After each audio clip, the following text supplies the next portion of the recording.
Friends, today we are going to assemble and replace the third gear of a 4-speed motorcycle gearbox.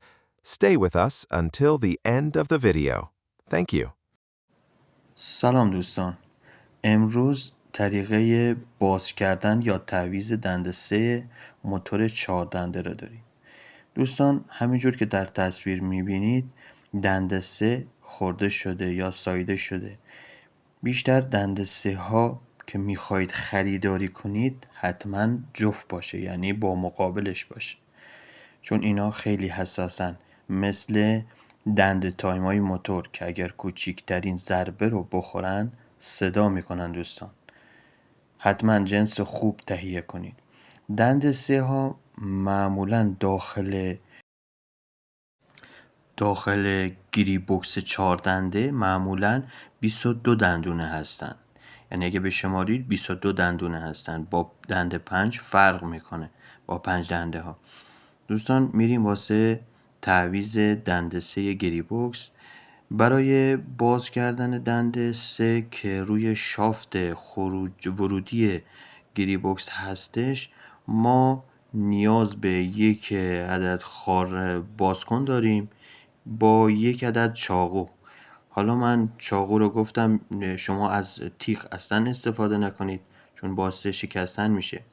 برای باز کردن شافت و دنده ها اول از یک دونه خار نگهدارنده استفاده میکنیم. خار رو در میاریم.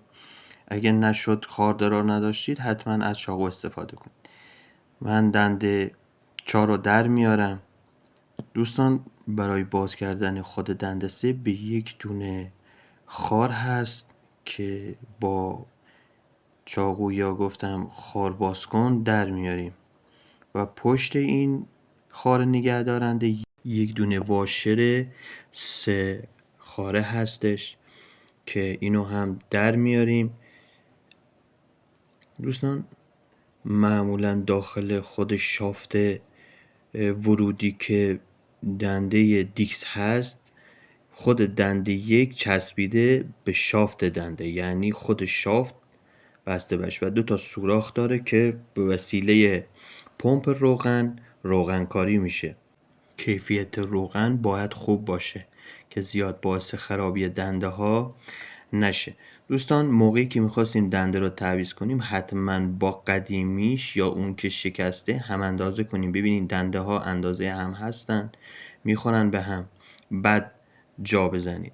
دنده 3 رو جا میزنیم و خار 3 شاخه رو هم میندازیم جلوی دنده 3 و خار نگهدارنده رو هم جای خود خار جا میزنیم.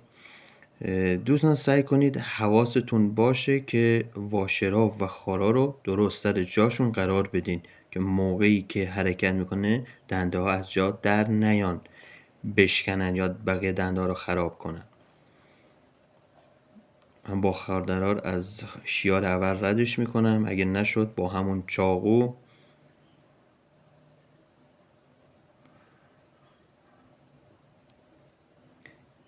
یکم قلق داره، امتحان میکنیم ببینیم سر جاش هست، چرخش داره، قفل نشده باشه. میریم سراغ دنده 4 یا کشویی دنده 3 و 2. ببینیم جا میزنیم، ببینیم درست جا زدیم، چون اگر برعکس جا بزنیم دنده ها درگیر نیست. دوستان شما اگه جا بزنیم متوجه میشید که کدوم سر رو بندازید جا. وقتی جا زدیم میریم سراغ خار آخری که خار نگهدارنده است. دوستان سعی کنید محکم این خارا رو کش نیارید که ضعیف بشن یا اون محکم کاری توی دنده ها انجام نشه. دوستان اینم واسه تعویض دنده 3 گیری بوکس 4 دنده. داخل کانالم کلی آموزش گذاشتم، حتما ببینید. منتظر کامنت های قشنگتون هستم.